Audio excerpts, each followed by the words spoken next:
ಮಕ್ಕಳೇ, ಇಂದಿನ ತರಗತಿಯನ್ನು ನಾವು ಪ್ರಾರಂಭಿಸೋಣ. ಪ್ರಸ್ತುತ ನಾವೀಗ ಸ್ವತಂತ್ರ ಭಾರತದಲ್ಲಿದ್ದೇವೆ. ಹಿಂದೆ ನಮ್ಮ ಭಾರತವನ್ನು ಹಲವಾರು ವಿದೇಶಿಯರು ಆಳ್ವಿಕೆಯನ್ನು ಮಾಡಿದ್ದಾರೆ. ಹಾಗೆ ನಮಗೆ ಸ್ವಾತಂತ್ರ್ಯವನ್ನು ತಂದುಕೊಡೋದಕ್ಕೆ ಅನೇಕ ನಾಯಕರುಗಳು ಸಹ ಹೋರಾಟವನ್ನು ನಡೆಸಿದ್ದಾರೆ. ಹೌದು ಅಲ್ವಾ? ಹೌದು. ಹಾಗಾದರೆ ಮಕ್ಕಳೇ, ನಾನು ನಿಮಗೊಂದಿಷ್ಟು ಕ್ವಶನ್ಗಳನ್ನು ಕೇಳ್ತೀನಿ, ಅದಕ್ಕೆ ನೀವು ಆನ್ಸರ್ ಮಾಡಿ. ನಮ್ಮ ಭಾರತವನ್ನು ಆಳ್ವಿಕೆ ಮಾಡಿದಂತಹ ಪ್ರಮುಖ ವಿದೇಶಿಯರು ಯಾರು? ಸಂತೋಷ್. ಪೋರ್ಚುಗೀಸರು. ಒಂದು ನಿಮಿಷ ಬಂದಿದ್ದೀನಿ.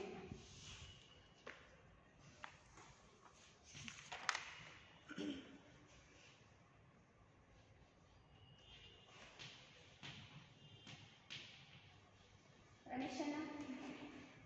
ಫ್ರೆಂಚರು. ಇಂಗ್ಲಿಷರು.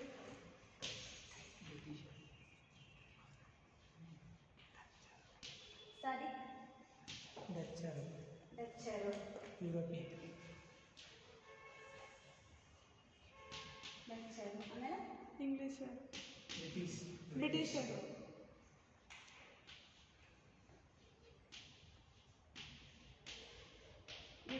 ಅಲ್ವಾ?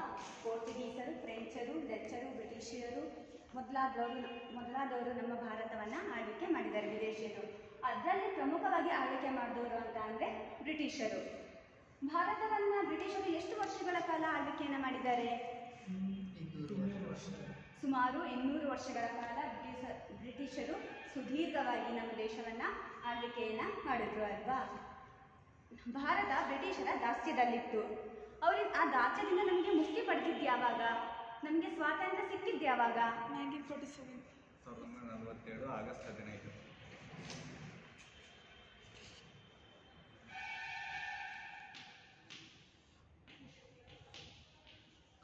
1947 ಆಗಸ್ಟ್ 15ರಂದು ನಮ್ಮ ಭಾರತ ದೇಶಕ್ಕೆ ಸ್ವಾತಂತ್ರ್ಯ ಅನ್ನೋದು ಸಿಗುತ್ತೆ.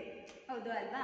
ಹಾಗಾದರೆ ಮತ್ತೆ ಭಾರತಕ್ಕೆ ಸ್ವಾತಂತ್ರ್ಯವನ್ನು ತಂದು ಕೊಡಬೇಕಾದ್ರೆ ಹಲವಾರು ನಾಯಕರು ಪ್ರಾಣತ್ಯಾಗವನ್ನು ಮಾಡಿದ್ದಾರೆ. ಯಾರ್ಯಾರು ಮಾಡಿದ್ದಾರೆ? ಉದಾಹರಣೆಗಳನ್ನು ಕೊಡಿ ನೋಡೋಣ. ಲಾಲಾ ಲಜಪತ್ ರಾಯ್,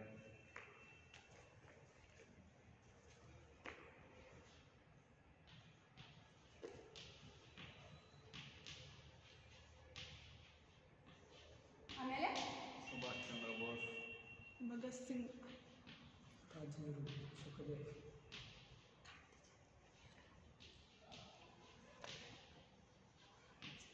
ಉಧಮ್ ಸಿಂಗ್, ಭಗತ್ ಸಿಂಗ್,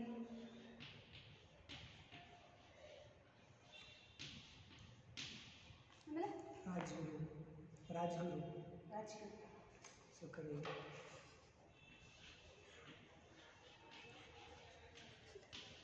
ರಾಜ್ಗುರು, ಗಾಂಧೀಜಿಯವರು,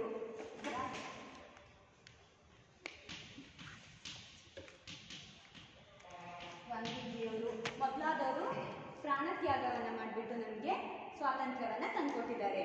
ಹಾಗೆ ಭಾರತ ಸ್ವಾತಂತ್ರ್ಯವನ್ನು ಪಡೆಯಲಿಕ್ಕೆ ಕರ್ನಾಟಕದಲ್ಲಿ ಯಾರ್ಯಾರು ಪಾಲ್ಗೊಂಡಿದ್ರು? ಕರ್ನಾಟಕದ ವ್ಯಕ್ತಿಗಳು ಯಾರು ಸ್ವಾತಂತ್ರ್ಯ ತಂದುಕೊಡೋದಕ್ಕೆ ಪ್ರಮುಖವಾಗಿ ಕಾರಣ ಆದವರು? ಜೋರಾಗಿದೆ. ಹರ್ಡೇಕರ್ ಮಂಜಪ್ಪ.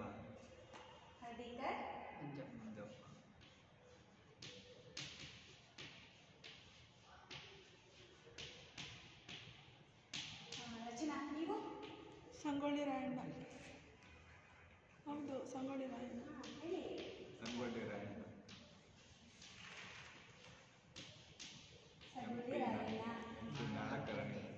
ಎಂಪಿ ನಾಡಕರ್ಣಿ.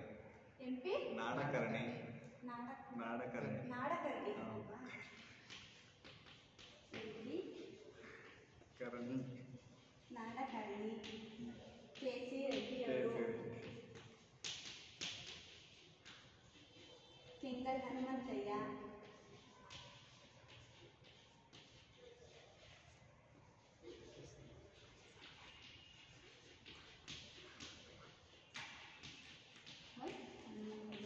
ಇನ್ನು ಮೊದಲಾದವರು ಕರ್ನಾಟಕದಿಂದ ಸ್ವಾತಂತ್ರ್ಯ ತರೋದಕ್ಕೆ ಪಾಲ್ಗೊಂಡಿದ್ದಂತಹ ಮಹಾ ವ್ಯಕ್ತಿಗಳು ಅಂತ ಹೇಳ್ಬಹುದು ಅಲ್ವಾ? ವಿದ್ಯಾರ್ಥಿ ಇವ್ರು ಯಾರ್ಯಾರು ಅಂತ ಹೇಳಿ.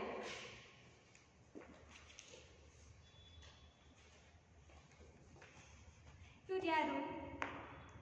ಝಾನ್ಸಿ ರಾಣಿ ಲಕ್ಷ್ಮೀಬಾಯಿ. ಝಾನ್ಸಿ ರಾಣಿ ಲಕ್ಷ್ಮೀಬಾಯಿ.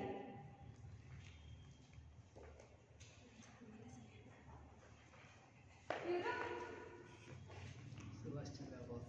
ಸುಭಾಷ್ ಚಂದ್ರ ಬೋಸ್.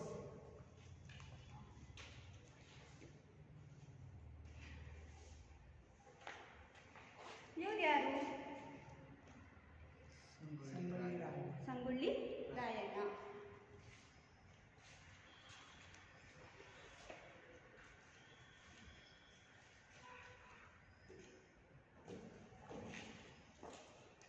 ಇವರು ಎಲ್ರಿಗೂ ಗೊತ್ತಿರೋ ಹಾಗೆ ಮಹಾತ್ಮ ಗಾಂಧೀಜಿಯವರು.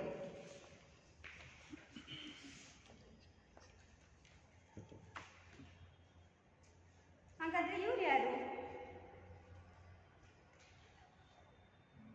ಸಾತೆ ಟೋಪಿ. ಅಲ್ಲ. ಮತ್ತೆ ಇವರು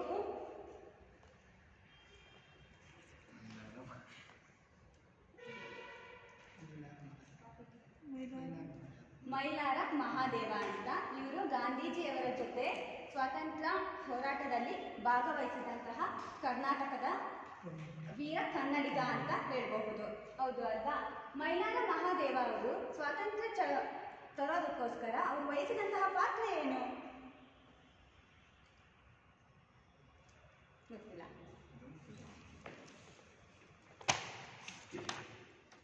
ಮಕ್ಕಳೇ, ಹಾಗಿದ್ರೆ ನಾವು ಸ್ವಾತಂತ್ರ್ಯವನ್ನ ತಂದುಕೊಟ್ಟಿದಾರಲ್ಲ, ಅವರ ಜೀವನ ಚರಿತ್ರೆಗಳನ್ನ ನಾವೇನು ಓದಬೇಕು?